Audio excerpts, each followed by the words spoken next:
जैसे ही शंकर जी ने कहा कि एक बार क्रोध में आकर नारद जी ने भगवान विष्णु को शाप दिया, एकदम खड़ी हो गई। हमेशा भांग के नशे में ही रहते हो क्या? ऐसा कभी हो सकता है क्या? शंकर जी का देवी हो नहीं सकता, ऐसा हुआ है। एक बार नारद जी ने क्रोध में आकर भगवान को शाप दिया, बोले सरासर गलत है, लेकिन फिर भी चूंकि मुझे कथा सुननी है इसलिए मैं आपकी थोड़ी देर के लिए बात मान रही हूँ। कारण कवन शाप मुनि दीना, कौन सा ऐसा कारण हो गया कि मुनि ने भगवान को शाप दिया, और भगवान ने ऐसा कौन सा अपराध कर दिया जिसके कारण ऋषि को क्रोध आया। देखिए पार्वती जी को अपने गुरुदेव के आचरण पर कितना भरोसा और विश्वास है। भूल की होगी तो भगवान ने की होगी, मेरे गुरु जी तो भूल कर ही नहीं सकते हैं, और गुरु कहते ही उसको है जिसमें कोई दोष नहीं होता। इसलिए आजकल गुरु कम रहते हैं, गुरु घंटाल ज़्यादा हो गए हैं। गुरु कम दिखाई देते हैं, गुरु घंटाल ज़्यादा दिखाई। मुझे पूरा विस्तार से सुनाइए, बड़ी बड़ी दिव्य कथा है, प्यार से सुनिए। नारद जी के बारे में आप जानते हैं, इनको दक्ष प्रजापति ने शाप दिया था कि 2 घड़ी से यानी 48 मिनट से ज़्यादा तुम किसी गृहस्थी के घर में टिक नहीं पाओगे। ये शाप था इनको। कारण क्या था? दक्ष प्रजापति कनखल में निवास करते थे, कनखल उनकी राजधानी थी। एक बार दक्ष कहीं बाहर गए थे। दक्ष के 10,000 बेटे थे, तो 10,000 बेटों ने बड़ी सेवा की नारद जी की। तो नारद जी ने इनको वैराग्य का उपदेश दिया, अरे कहाँ जीवन मरण के चक्कर में फंसे हो, भगवान का भजन करो, यही जीवन का सार तत्व है, भगवत साक्षात्कार करो। कुछ ईश्वर की लीला रही होगी, 10,000 बच्चों को दीक्षा देकर बाबा जी बनाकर ले गए। लौट कर 2-4 दिन के बाद जब दक्ष आए तो पत्नी से पूछा, बालक कहाँ हैं? बोले वो तो बाबा जी बना के ले गए नारद जी अपने साथ। नारद जी ले गए? हाँ। इतने क्रोध में आ गए, एक बच्चे के लिए कितने पापड़ बेलने पड़े थे तब कहीं जाके एक बालक पैदा होता है।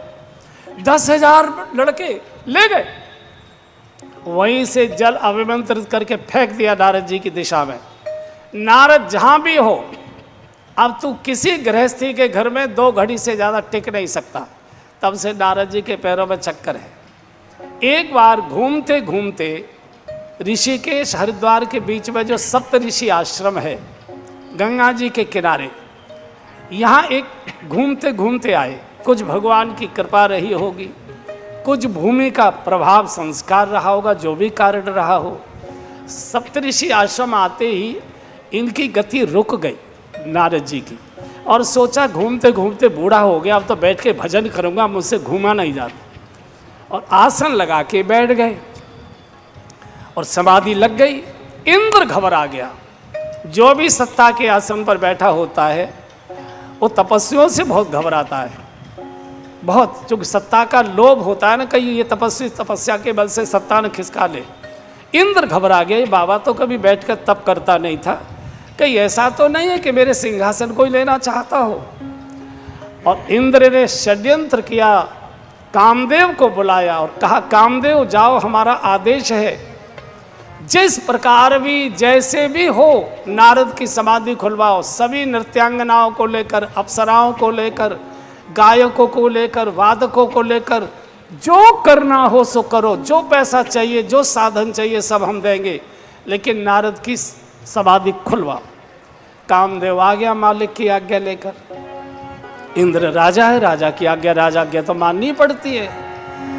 और पूरा पहला अपने संकल्प का बाण छोड़ा, पूरी सृष्टि कामासक्त हो गई, बसंत ऋतु खिल गई, पूरी वनस्पति पुष्पित पल्लवित फलित हो गई, भौरे गुंजारने लगे, मोर नाचने लगे, कोयल कुहू करने लगी, स्त्री पुरुष सारे के सारे आपस में काम भाव से एक दूसरे को देखने लगे। सब ऋषि मुनि कामासक्त हो गए और कामदेव का प्रहार प्रारंभ हुआ, नृत्य गायन प्रारंभ हुआ। लेकिन गोस्वामी जी लिखते हैं कि नाचते नाचते नृत्यांगनाओं की पायल टूट गई, पैर थक गए, बजाने वालों के वाद्यंत्र फट गए, गाने वालों के कंठ सूख गए, लेकिन काम कला कछु मुनि न व्यापी, काम कला कछु मुनिहीन व्यापी, काम कला कछु मुनिहीन व्यापी, का सब गाये कला कछु मुनिहीन व्यापी, निज भय डरेउ मनोभव पापी, निज भय डरेउ मनोभव पापी, सीम की चापी सकई को तासु, सीम की चापी सकई को तासु, बड़ रघवार रमापति जासु, बड़ रघवार रमापति जासु, हाजी काम कला कछु मुनिहीन व्यापी, काम कला कछु मुनिहीन। कामदेव के सारे प्रयत्न निष्फल हो गए, गाने वालों के गले पड़ गए, कंठ सूख गए, बजाते बजाते उंगलियों में छाले पड़ गए, ढोलक तासे सब फट गए, नाचने वाली नृत्यांगनाओं की पायलें टूट टूट कर गिर गई, ठोकरें खा खा के गिर गई पसीने से लथपथ। लेकिन नारद जी की समाधि को ये कामदेव टस से मस नहीं कर पाए, कारण भीतर हृदय में भगवान बैठे थे, इनका जप कर रहे थे नारद जी। बड़ रखवार रमापति जासु, गोस्वामी जी ने लिखा है, हमारे गांव की कहावत है ब्रज की, राम मारे तो राखे कौन और राम राखे तो मारे कौन। क्या है वो, बालन बाका कर सके जो जग बैरी होए, गोस्वामी जी ने लिखा है। जानकी नाथ सहाय करे तब कौन विदारे, करे नर तेरो जानकी नाथ, सहाय करे तब कौन बिगाड़े, करे नर तेरो जानकी नाथ। सूरज मंगल सोम भृगु सुत, सूरज मंगल सोम भृगु सुत, बुध और गुरु वरदायक तेरो, बुध और गुरु वरदायक तेरो, राहु केतु की कौन गम्यता, राहु केतु की कौन गम्यता, तुला शनीचर होई चेरो जानकी नाथ। राम राखे तो मारे कौन, अगर 9 के 9 ग्रह आपके विपरीत हो जाए तो भी घबराइए मत। भगवान कहता है मेरे भक्त के पास मेरी एक ग्रह सुरक्षित रहती है मेरे अनुग्रह की, 9 के 9 ग्रह नीच के हो जाए तो भी राम का भरोसा छोड़िए मत। जानकी नाथ सहाय करें। तो जब नारद जी की समाधि नहीं खुली, अंत में ब्रह्मास्त्र प्रयोग कर दिया और इस ब्रह्मास्त्र की काट अभी तक कोई नहीं बना पाया है। बसंत ऋतु खिली हुई थी तो बड़े बड़े गुलाब के फूल खिले हुए थे, गया टोकरी लेकर और बड़े बड़े खिले हुए गुलाब के फूल ले आया और बड़ा सा मोटा सा हार पहनाया और गले में डाल दिया। जय हो संयम शिरोमणि, जय हो जितेंद्र वीर, आपकी जय हो, आपकी जय हो। मैंने एक बार किसी को आंख उठाकर देख लिया, पानी पानी कर दिया, धराशायी कर दिया उसको, लेकिन जय हो मेरे सारे प्रयत्न आपको नहीं हिला पाए। और ये प्रशंसा की मदिरा अच्छी अच्छी मूर्तियों को भी हिला दिया करती है। इसकी काट अभी तक भी नहीं है। इसलिए जो माला होती है ना, माला को क्या कहते हैं? हार। इनको हार पहना। हार का मतलब यह है कि हमारे सामने अब तुमको हारना ही पड़ेगा। हमने तुमको हार पहना दिया है, तुमको हारना ही पड़ेगा हमारे सामने। जिसको पत्थर की मूर्तियां बोल जाती, प्रशंसा की मुद्रा बहुत। और ये बड़े लोग जो होते हैं, ये कान के बहुत कच्चे होते हैं। इनकी प्रशंसा कर दो, जितनी चाहो रसीद कटवा दो। अच्छा, प्रशंसा एकदम सीधे मत करो, पहले पड़ोसी की बुराई करना शुरू करो। काहे के बड़े बनते, बड़े भारी बड़े बनते हैं, कभी हमने तो उनको किसी अच्छे काम के लिए कुछ देते लेते देखा नहीं है। तो तुरंत कहेगा भैया देखो हमारे पास तो जो आता है अपनी सामर्थ्य के अनुसार हम तो जरूर देते, तुरंत रसीद बुक दिखा दो, वो थोड़ा सा इसमें और लिख दे। तो ये जो प्रशंसा की मुद्रा है, ये भगवान भी इससे प्रभावित होता है। तो लगा कामदेव को लगा कि बाबा शाप ने दे दे, तो नारद जी ने बस यही भूल कर दी, बंद हो कई प्रिय वचन काम परितोषा। नहीं कोई बात नहीं, जाओ जाओ, कोई बात नहीं बेटा, तुम्हारा अपना काम। और यही नारद जी नहीं, हम सबसे भूल होती है। जब तुम काम को प्रिय वचन बोलोगे तो कटु वचन तो राम को ही बोलने पड़ेंगे ना। जब आप अशुभ को आशीर्वाद दोगे तो गला तो शुभ का ही घोटना पड़ेगा ना, और वही होगा। अहंकार आ गया। अभी तक कामारी शंकर जी माने जाते थे, और शंकर जी त्रिभुवन के गुरु हैं, नारद जी के भी गुरु हैं वो।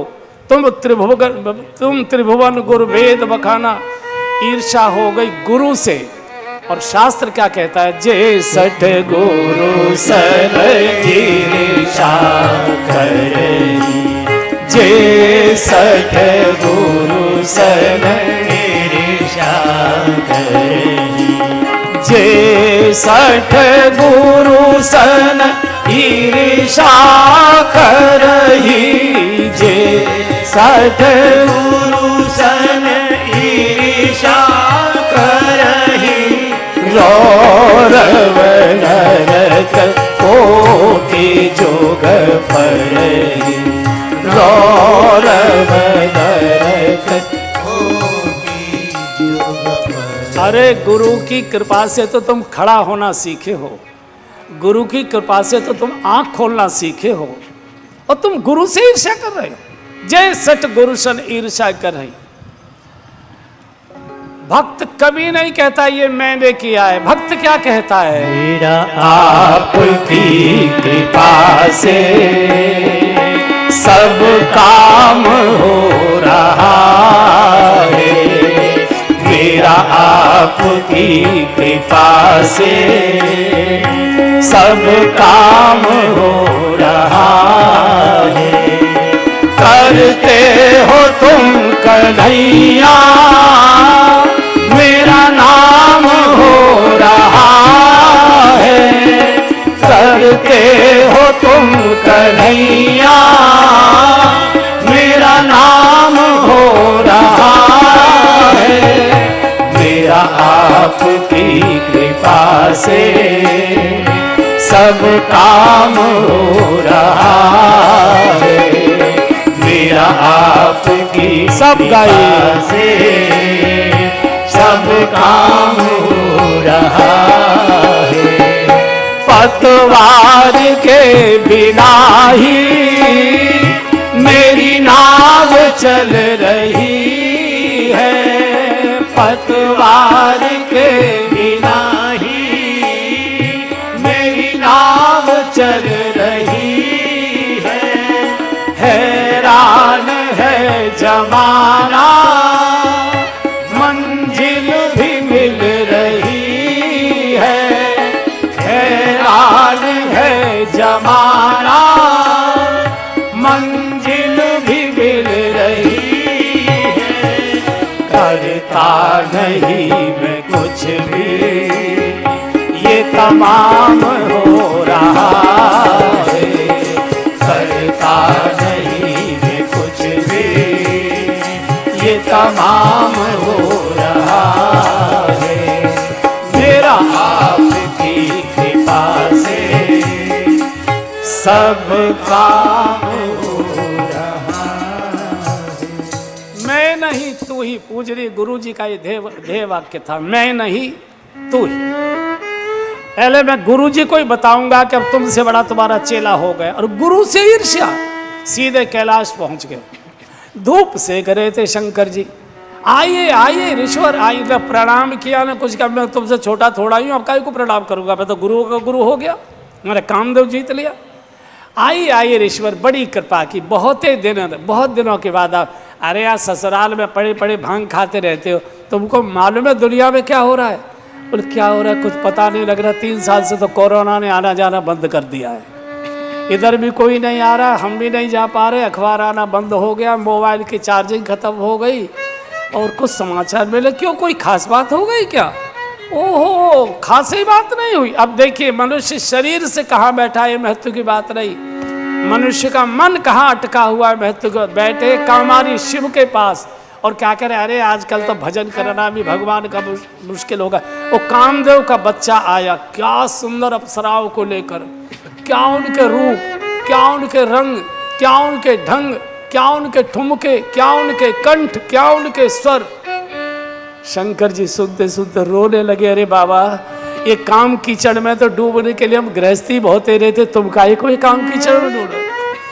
तो शंकर जी को जब आंसू देखे नारद जी ने तो भ्रम हो गया। जैसे हम लोगों को भी कई बार हमको लगता है, जैसे कथा में कई बार हम आंख मीड़ते देख लेते हैं, तो हमको लगता है कि बड़े भाव में इन्होंने आंसू आए, बाद में पता लगता है मच्छर गिर गया था आंख में, बाद में पता लगता है कि मच्छर गिर गया था। तो नारद जी ने पूछा शंकर जी से कि जो कथा मैंने सुनाई आपको कैसी लगी?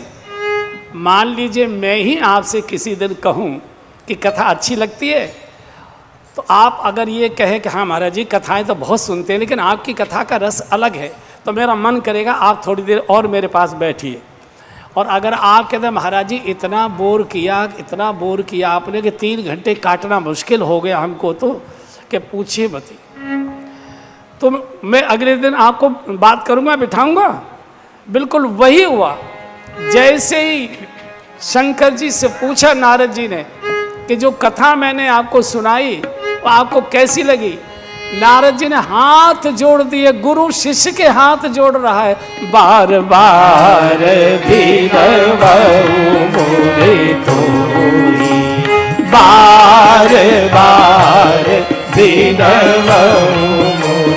तोरी, जी में यह कथा सुनायहु मोहि, जी में यह कथा सुनायहु मोहि, तिमि जनि हरि सुनायहु कबहु, तिमि जनि हरि सुनायहु कबहु, चले प्रसंग दोहरावहु करहु, चले प्रसंग दोहरावहु। शंकर जी ने हाथ जोड़कर कहा, हे मुनिवर मैं बार बार हाथ जोड़कर विनती कर रहा हूँ आपसे, जो कथा आपने मुझे सुनाई है जाकर कृपया भगवान नारायण को नहीं सुनाना, और अपनी ओर से वो प्रसंग चला भी दें तो अभी उका जाना पक्का हो गया। कितनी ईर्ष्या है कि मेरी महिमा भगवान तक न चली जाए, पहले मैं भगवान के पास जाऊंगा। चलने लगे, अंदर से पार्वती जी चिल्ला रहे, नारो रुको, चाय खोल गई छान के ला रही, बोले मुझे कुछ नहीं पी रहा। जो प्रशंसा का भूखा व्यक्ति बहुत अस्थिर हो जाता है, सब जगह ऐसी जगह जाएगा जहां उसकी प्रशंसा हो, और क्षीर सागर में प्रवेश हो गया और पुकारने लगे, श्रीमन नारायण नारायण नारायण, श्रीमन नारायण नारायण नारायण, श्रीमन नारायण नारायण नारायण, श्रीमन नारायण नारायण नारायण, लक्ष्मी नारायण नारायण नारायण, लक्ष्मी नारायण नारायण। पूरे क्षीर सागर में नारायण नारायण नारायण का उद्घोष पहले क्षीर सागर में प्रवेश करते ही भगवान के दर्शन हो जाते थे नारद जी को। आज नहीं हो रहे, क्यों? क्योंकि हृदय में काम बैठा हुआ है, आंखों में काम, राम कहाँ से दिखाई देंगे? तो भगवान एकदम हर्ष उठे, प्रभु रमा निकेता, शेष पर भगवान शयन कर रहे थे, लक्ष्मी चरणों की सेवा कर रही थी, एकदम बैठ गए। लक्ष्मी जी, प्रभु क्या हुआ? बोले लगता है नारद आ रहा है, नारद आ रहा है, आ जाएगा, हमेशा आता जाता रहता है। उसने रास्ता देखा, बोले आज नहीं आ पाएगा, आज काम रोग लगाकर आ रहा है, और रोगी को तो हाथ पकड़कर सहारा देकर ही लाना चाहिए। न में भक्त प्रणश्यति, मेरा विरध है कि मैं अपने भक्त का पतन नहीं होने देता, और भक्त का पतन भगवान का पतन माना जाता है। भगवान ने खड़े होकर हर्ष उठे, प्रभु रमा निकेता, और ऐसे हाथ पकड़ा। पहले नियम था, नारद जी जब भी आते थे भगवान के चरणों में आकर बैठते थे। आज तकिया की ओर चलने लगे, सिरहाने की ओर चलने लगे। मन में अहंकार है, मैं तुमसे कोई कम तो हूँ नहीं, मैंने काम भी जीत लिया, मैंने क्रोध भी जीत लिया, मैंने लोभ भी जीत लिया। अब एक चीज़ में तुमसे कमी है, तुम्हारे पास लक्ष्मी जी है, तो थोड़ी देर में मेरे पास भी आने वाली है, मैं तुमसे कम क्या बात। और अहंकारी, अब यहाँ बम्बई में तो सभ्यता की पराकाष्ठा है, लेकिन मैं सारे देश में देखता हूँ ये जो कथा समिति के लोग होते हैं, सब बड़े ही लोग होते हैं, समाज के धनाढ्य लोग ही हम लोगों की कथा करा सकते हैं। अब 50-50 लाख रुपया खर्च होता है तो कोई सामान्य व्यक्ति तो करा नहीं पाएगा। तो बड़े विनम्र होते सब, बड़े आइए आइए आइए, मैंने उस सामान्य से सामान्य व्यक्ति को भी करोड़पति आइए आइए आइए इधर बैठे। लेकिन मैं देखता हूँ कई अहंकारी आते इधर से उधर, तो हाथ जोड़ के कहते हैं आइए आइए इधर, नहीं कोई नहीं कोई नहीं कोई, अरे कोई नहीं यार, हजारों लोग बैठे तो जो कोई नहीं दिखाई दे रहा। चूंकि उसके मनोनुकूल आसन नहीं मिल रहा है, उसको सबसे आगे की कुर्सी मिलनी चाहिए, उसे लौट जाता है अगर नहीं मिला तो नारद जी, मैं तुमसे कम तो हूं नहीं, सिरहाने की ओर जाने लगे। एक आध बार भगवान ने थोड़ा हाथ का झटका भी दिया, बैठ, लेकिन उधर। तो जब सिरहाने की ओर चले तो लक्ष्मी बोली जैसे माताएं हैं ना, माताएं इतनी जोर से बोलती है, पता भी नहीं लगा बोल रहे और बाहर वाला भी सुन ले, ऐसा बोलते हैं ना। हमारे ब्रज की माताएं घूंघट में से ऐसा बोलती है जैसे ससुर आए हैं, और कोई बोलने वाला नहीं है तो घूंघट काढ़ेगी और छोटे बच्चे को सामने खड़ा करके, मुन्ना बाबा को कह दे रोटी खा ले। वो बाबा वहां तक सुन लेती, जोर से बोलते, लेकिन वो घूंघट की मर्यादा होती। तो क्या नारद जी नहीं सुन रहे होंगे जब लक्ष्मी जी कह रही थी? सुन रहे थे, लेकिन अहंकार था, मैं नीचे क्यों बैठूं, मैं तुमसे कोई छोटा तो हूं नहीं, कम तो हूं नहीं। तो भगवान ने कहा, लक्ष्मी जी नारद चरणों में बैठने नहीं आया है, मेरे सिर पर बैठने आया। और अहंकारी को अगर आपने उसके सम्मान के अनुसार आसन नहीं दिया तो लौट जाएगा, रुकेगा नहीं। बैठ गए। अब देखिए भगवान कितनी मधुर भाषा बोलते, बोले बेहस चराचर राया, बहुते दिनन कीन मुनि दाया। आपका बेटा यहाँ से कहकर जाए, बाबूजी मैं 15 दिन के लिए दिल्ली जा रहा हूँ या इंग्लैंड जा रहा हूँ, विदेश जा रहा हूँ, कह के जाए, और वो 6 महीने बाद आए, तो आप क्या कहेंगे? आइए आइए कुंवर साहब, बड़ी कृपा की, हमारी आंखें तरस रही थी आपका दर्शन करने के लिए, आपने बड़ी कृपा की। ये कहोगे कि कहोगे मूर्ख 15 दिन की कहकर गया था, मरे जा रहे हैं हम यहाँ चिंता में, फोन नहीं कर सकता था, पत्र नहीं लिख सकता था। लेकिन भगवान नारायण जानते कि अहंकारी चापलूसी की भाषा ही सुनना पसंद करता है, नहीं वो उठ के चला जाएगा। इसलिए भगवान ने कहा, बोले बेहस चराचर राया, बहुते दिनन कीन मुनि दाया। एकदम वही भाषा बोल दी नारद ने, काम चरित नारद सब भागे, काम चरित नारद सब भागे। यद्यपि प्रथम वरजी शिव जाके, यद्यपि प्रथम वरजी शिव।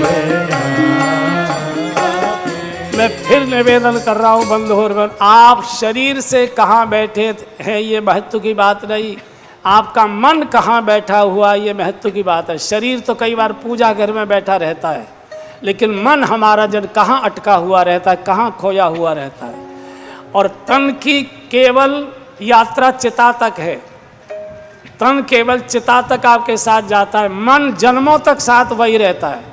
जैसे वो होता है ना हवाई जहाज का एक ब्लैक बॉक्स, क्या कहते हैं उसे, ब्लैक बॉक्स होता है ना कुछ, वो नहीं नष्ट होता है, हवाई जहाज नष्ट हो जाता है लेकिन ब्लैक बॉक्स नष्ट नहीं होता है।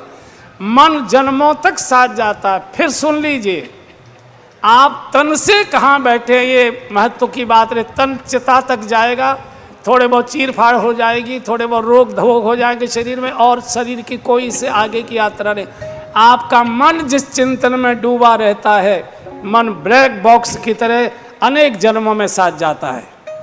बैठे हैं भगवान नारायण की बगल में और देख रहे हैं अप्सराओं को, क्या नृत्य था साहब। आजकल तो भगवान का भजन करना मुश्किल, बैठा वो नृत्य, वो कामदेव आ गया, क्या उनके ठुमके, क्या उनके कंठ, क्या उनके गायन, क्या उनके रूप, क्या उनके रंग, क्या उनकी मुस्कान। भगवान की बगल में बैठे हो और डूबे हो मन में, कहाँ से सत्यानाश नहीं होगा तो और क्या होगा, क्या होगा। मन हमारा कैसे भजन में लगे, इसकी चर्चा एक दिन करूंगा, आज का मेरा ये विषय नहीं है। अभी दही की चाक नहीं बिगाड़ता हूँ, दही जो है तभी छूना चाहिए जब सब बैठे हो खाने के लिए।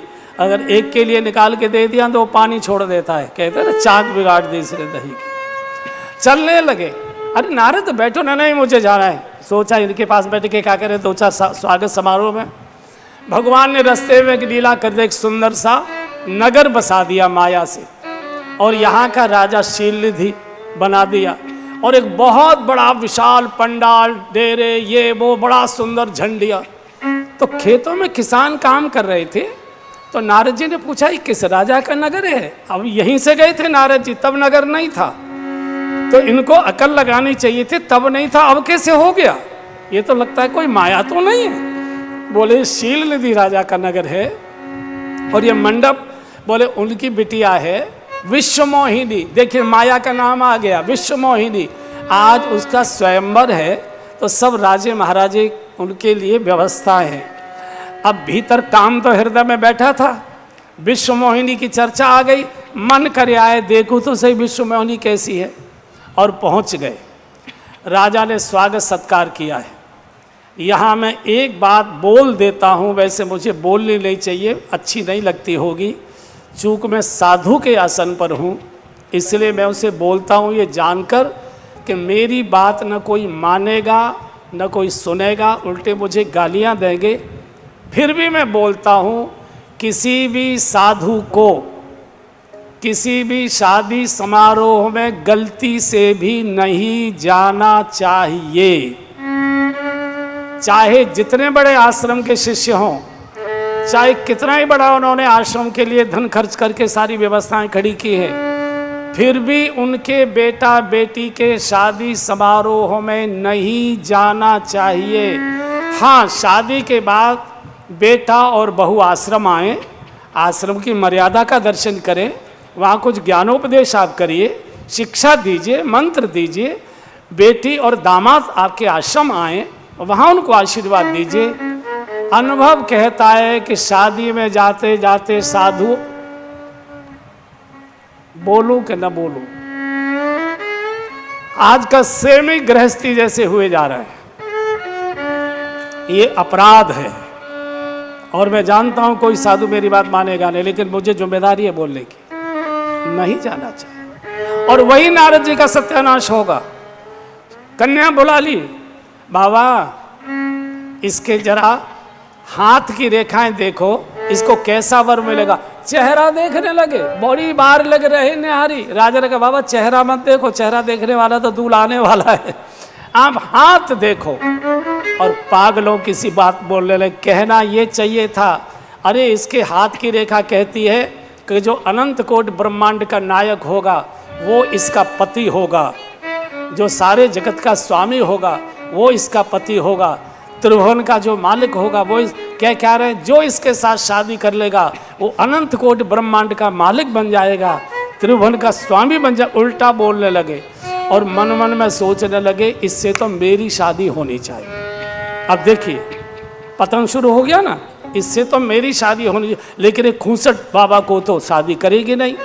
और आज तक मैंने भगवान से कुछ नहीं मांगा, आज पहले सुंदर रूप मांगता हूँ, हर्षण मांगो सुंदरताई। तो सोचा कि अगर मैं बैकुंठ जाऊंगा और वहां से लौटूंगा तब तक तो शादी हो जाएगी, ये तो तोते उड़ जाएंगे, अब क्या करूं। तो खड़े खड़े रोने लगे, श्रीमन नारायण नारायण नारायण, श्रीमन नारायण नारायण नारायण, श्रीमन नारायण नारायण नारायण, श्रीमन नारायण नारायण नारायण, लक्ष्मी नारायण नारायण नारायण, लक्ष्मी नारायण नारायण। भगवान तो बड़े कौतुकी, जैसे इन्होंने भगवान प्रकट हो गए, भगवान प्रकट हो गए। नारद क्या चाहिए, भक्ति दूं, ज्ञान दूं, वैराग्य दूं, क्या चाहिए। बोले तीनों को चूल्हे में दे दो, तीनों को चूल्हे में दे दो। फिर क्या चाहिए, रो क्यों रहे। बोले आपन रूप देहु प्रभु मोहि, आपन रूप देहु प्रभु मोहि, आपन रूप देहु प्रभु मोहि, आपन रूप देहु प्रभु मोहि, आन भाति नहीं पावहु कोहि, आन भाति नहीं अपना रूप दीजिए, बिना आपके रूप के वो नहीं मिलेगी मुझे। देखो भगवान के पास खड़े हैं और ध्यान में कहाँ डूबे हैं, वो विश्वमोहिनी, वो नहीं मिलेगी। अपना रूप दीजिए। क्या करोगे, बोलो शादी करूँगा। अरे नारद बुद्धि बिगड़ी है, अरे शादी करके कोई खुश हुआ है आज तक जो तू होगा। हमको देख कितना रोना पड़ा, पूरा दंडकारण्य में जानकी जी की खोज में कितना रोना पड़ा। और जब बम्बई वालों से पूछा और शादी के बाद कितने हंसे हैं लोग, कितने हंसे। ये सब ऊपर की दिखावट है, कुछ नहीं है। और नहीं जवानी तो कट गई, बुढ़ापे में कौन उठाएगा बिठाएगा, किससे बात करेंगे। भगवान ने सोचा कि इसके साथ तो बालक है ये, और बालक को उपदेश नहीं करना चाहिए, बालक को तो खेल खेल में ही समझाना चाहिए। भगवान ने 3 रूप दे दिए नारद जी को। जब नारद जी स्वयं देखेंगे तो भगवान विष्णु जैसा रूप दिखाई देगा। जब नारद जी को समाज के लोग देखेंगे तो नारद जी ऋषि रूप में दिखाई देंगे। और नारद जी को जब विश्वमोहिनी देखेगी तो नारद जी भयंकर दिखाई दे, मरकट बदन भयंकर दे। आप कह सकते हैं क्या एक आदमी के 3 रूप हो सकते हैं क्या? नारद जी के तो 3 ही थे। एक बार डायरी में अपने भी लिखो। हमारे कितने रूप होते हैं। जब हमारा नौकर हमारे सामने आकर खड़ा होता है तो हमारा रूप और प्रकार का हो जाता है।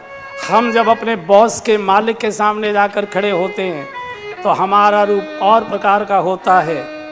जब हम किसी अधिकारी के सामने जाकर खड़े होते हैं रूप हमारा और प्रकार का होता है।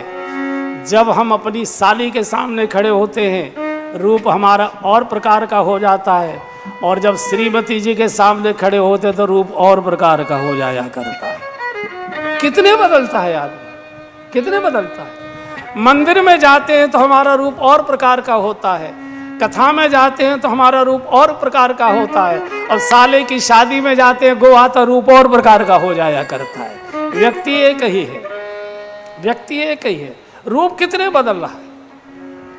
तो भगवान ने 3 और जाकर सबसे पहली कुर्सी पर लाड जी के बिल्कुल बराबर सबसे पहली कुर्सी पर इसलिए बैठ गए गेट के पास कि वर्ण तो मेरा ही होगा, तो लोग बधाइयाँ देंगे, बेकार तुरंत मैं तो ऊटी की टिकट करवानी है जाके यहाँ से, शादी कर तुरंत निकल जाऊँगा। बैठ गए। शंकर जी के 2 गण कैलाश किस लिए आए हैं? नारद जी की फजीयत देखने के, हमारे गुरु जी की बात नहीं मानी इन्होंने, अब देखो इनकी कैसी फजीयत होगी। और बंधुओं, जो दूसरे की फजीयत देखने में रस लेता है, एक दिन उसकी महाफजीयत हुआ करती है। कभी दूसरे की फजीयत में रस नहीं लेना चाहिए। अगल बगल आकर बैठ गए और धीरे धीरे बोलना इतनी जोर से कि नारद जी सुने, बोले भाई मालिक के साथ हम दुनिया की शादियों में गए, इतना सुंदर दूल्हा तो हमने देखा नहीं। दूसरा कहता मुझे तो लगता है वो विश्वमोहिनी किसी की ओर नहीं देखेगी, इन्हीं को वरमाला। और नारद जी ऐसे ऐसे कर लेते हैं, क्यों नहीं, हाथ फिराते हैं तो बढ़िया सुंदर लगते हैं। और वो आई विश्वमोहिनी को लेकर सखियां, पहले उसी गेट में प्रवेश किया और जैसे ही पहली कुर्सी पर मरकट बदन भयंकर दई खो खो करता बंदर दिखाई दिया, विश्वमोहिनी सखियों उसका पापा जी से कहो उस बंदर को निकाले यहाँ से, कहाँ से आ गए, और दूसरी ओर चली गई। उधर बीच में भगवान विष्णु बैठे थे राजकुमार के वेश में और दुल्हन ले गए लक्ष्य निवासा जाकर वरमाला डाल दी। अब ये तो इतने परेशान हो गए जैसे किसी ब्याज खोर की और सोने की चीज़ों की गठरी खो जाए, हाथ में से कहीं गिर जाए, जैसे उसकी स्थिति होती है।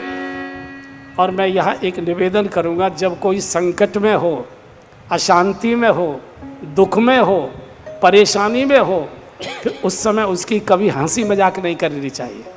मानते तो हो नहीं, करते तो अपने मन की, उस समय ये मत बोलिए, उस समय सांत्वना की बात बोलिए, धैर्य की बात बोलिए।